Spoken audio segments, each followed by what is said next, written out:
We're here at Melbourne Public, or as the locals call it, MP.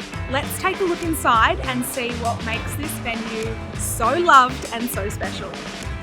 Set in and around the lovingly restored heritage cargo sheds on the Yarra River, Melbourne Public can be found on the banks of Melbourne's completely underrated South Wharf. With iconic interiors inspired by 1920s industrial flair, polished brass, exposed beams and heritage features, Melbourne Public celebrates the best of Melbourne's past and present in true Australian style.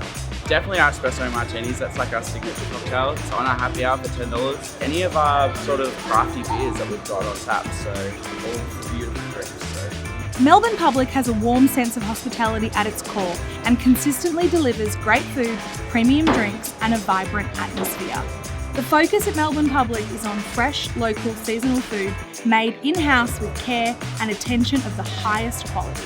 Before or after you pop into Melbourne Public, why not think about doing the Maritime History Walk? You start over at Hollywood side and loop your way through the promenade and across Duke's Walk.